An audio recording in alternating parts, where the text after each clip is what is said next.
Another thing that I've been thinking about with this boy is soothing. It's a very interesting thing that you've got to teach kids certain skills. And one of the first skills they have to learn is how do I make myself feel better and how do I make myself calm down? Yeah. And I guess most kids end up with, a toy or something that they chew on, or they get attached to a pacifier, or they can only go to bed if they have a bottle for a while because that's where they get comfort. And it's made me think a lot about adult soothing. And I'm curious I've never thought about adult soothing in the context of, I guess, adult psychology and maybe from a therapy perspective. And I started doing some research on adult soothing.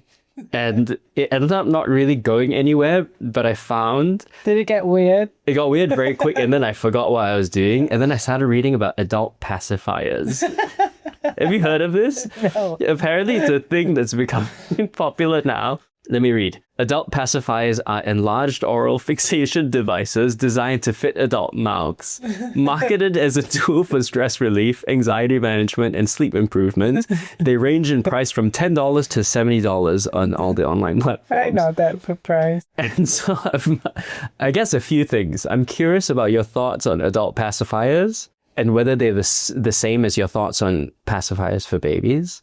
And then I'm curious about how you think about soothing, self-soothing, whatever we're supposed to call it, in adults.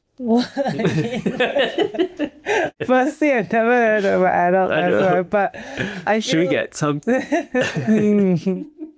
Well, I wouldn't be surprised. I feel like I do, for example, I really like to, when you have an ice cream stick, I like to just chew on it for ages, right? I think a lot of people do toothpick. Yeah, people do cigarettes. I used to do straws. I used to chew on straws. Yeah, hair. When I was a kid, I used to chew on my hair. Yeah, I think Simon and his pens. Yeah. It's a lot of people have oral fixations, right? Where you need to play with something, and then some people do it with food, right? So you soothe with food. I mean, there's so many things we use to soothe ourselves, right? Yeah. Food, Netflix, scrolling, exercise. Then it's an interesting thought exercise, right? Is, as weird as it sounds, is there anything wrong with an adult using a pacifier, and why is it funny? I don't think there's anything wrong with it. Like, if I really wanted to, I would do it. Like, if I really liked it, I think I would do it. I mean, but it's not socially acceptable, right? It's only weird if it's not common. For example, those sniffy things, the Thai... The Thai hug. Yeah, before people started being into that, it wasn't normal. And then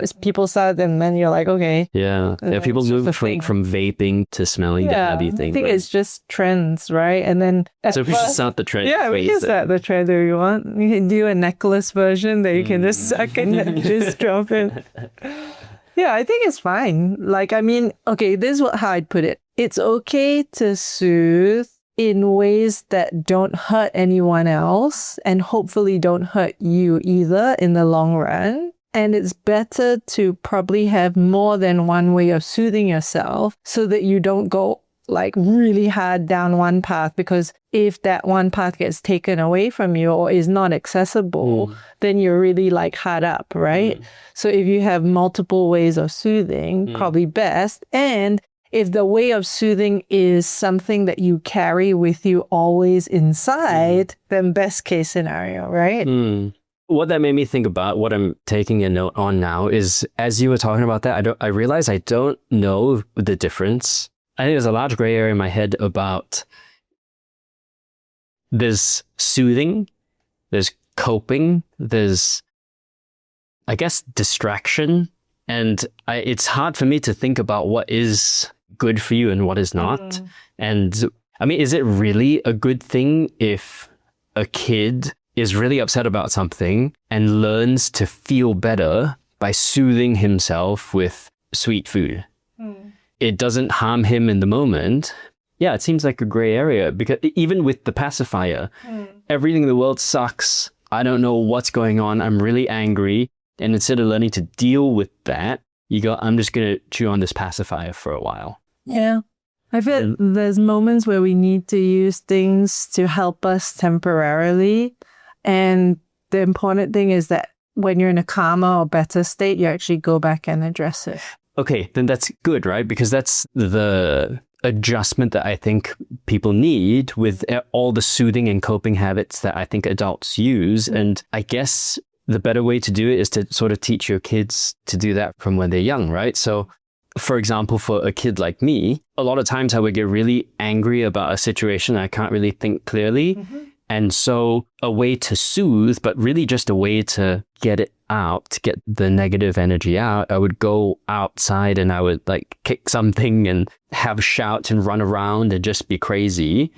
And then once I released all that energy, then I could probably deal with someone talking to me about it. And there was no way that you were going to be able to logically talk through something or listen to anyone when you were in that state, right? Is that a soothing habit as well? Like, is something like exercise a way to soothe yourself? Can it be thought about that way too? I mean, I'd use the word interchangeably. I mean, I'm sure it can be argued that that's not the best or healthiest way to soothe. Yes, maybe technically someone has some definition somewhere, but practically speaking, we feel a certain way and there's habits we can develop to help us manage those emotions, to calm our nervous systems down. And what you're saying now is there should be one more step of once you've calmed down, you need to process it, right? Or you need to do the inner work. You need to... And I also think the part that maybe people skip over is, can you try to make sure that that soother that you're using doesn't hurt anyone else, nor does it hurt you in the long run? I think that part sometimes gets overlooked. Yeah. Right? Because if you're yelling, I think it's okay if you're yelling in a place where it doesn't affect others, or you're punching something that's like a punching bag, right? Yep. It somehow changes it and shifts it if you're doing it in a way that doesn't hurt others. Yeah, I think hurt others and hurt yourself is a good qualifier as well, because I definitely have a history of over-exercising, and not until maybe like 3-4 years ago did I start to address it. Like you said early on in the podcast, it's good to have a tool to calm your shit down. But if you over-index on one tool, that's a risk as well. And I definitely spent most of my young adult life in, just a state of overtraining. It was my way of coping with whatever issues I was dealing with. And I definitely didn't do enough of step 3, which is, okay, now that we've calmed down, can we process some of this? Yeah. And I think that's the risk. And I think a lot of people do it, right? Is we soothe ourselves. Then we're like, oh, now I'm feeling better. I don't want to pull that thing out again, right? I don't want to talk about it. I don't want to think about it. So you move on and it just gets brushed under the carpet. That's an issue, right? And you have this whole like bag of stuff all shoved under there. Yeah. I think specifically with men, it's a huge issue. And one of the things I try and talk about is going to the gym is not the same as going to therapy. And I think a lot of guys, but maybe women as well, guilty of, let's just say in a relationship context or a work context, your boss or your partner says something that really agitates you. And you're like, never mind, I'm not going to reply now. I'm going to go to the gym first. I'm going to smash a workout.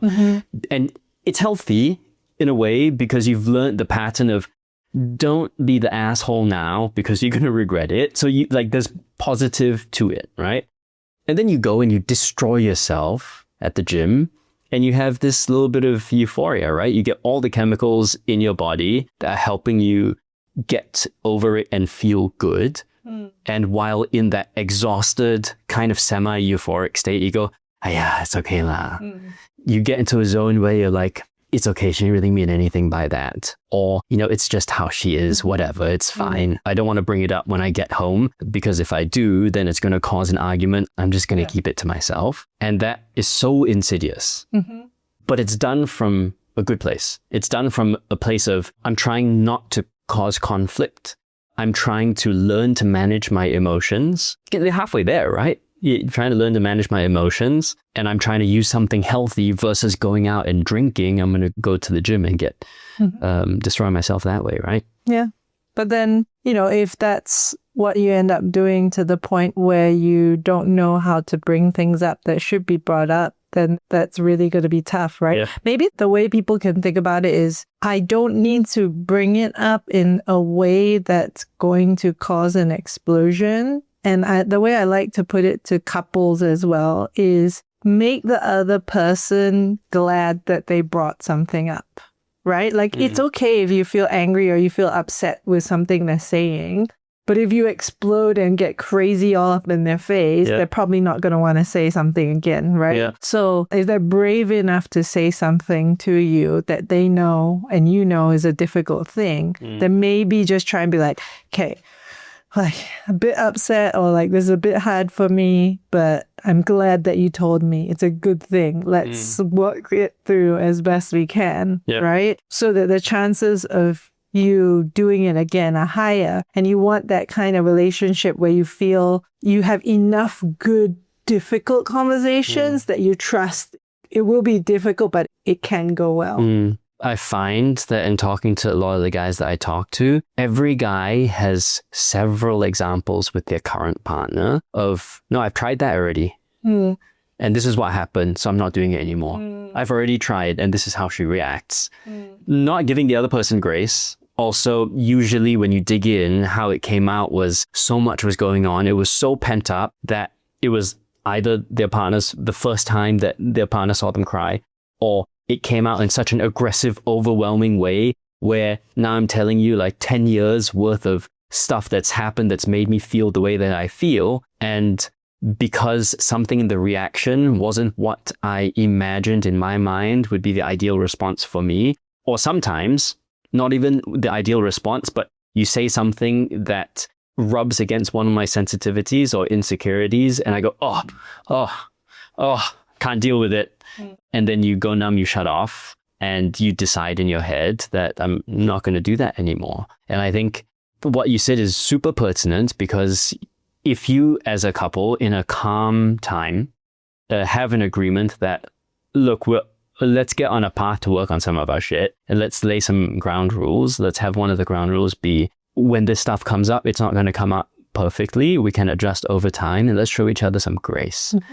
Then the initial response won't be so hectic. And if we talked about it in one of the other podcasts, I think it's worth repeating this stuff like over and over again. It's also set and setting, right? It's picking the time and giving the other person a bit of context so they can come prepared mentally and emotionally to handle it, right? If I'm a guy and I'm trying to figure out how to share some of these things, and I've never shared with anyone before these types of feelings, just saying to your partner that I'm trying to do this, I've never done it before, I don't actually fully know how I feel about these things, but I'd really like to start talking to you about it.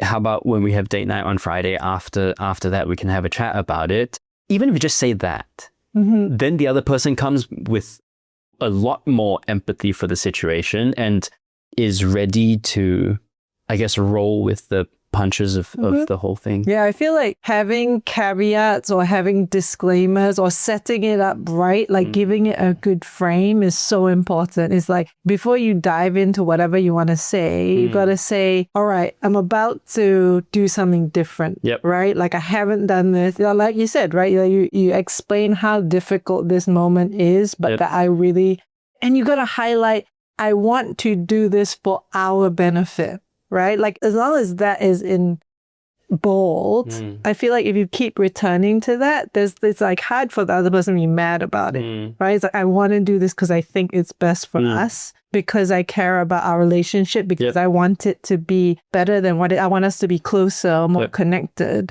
It's very hard for the person to be pissed off at that, right? Yeah.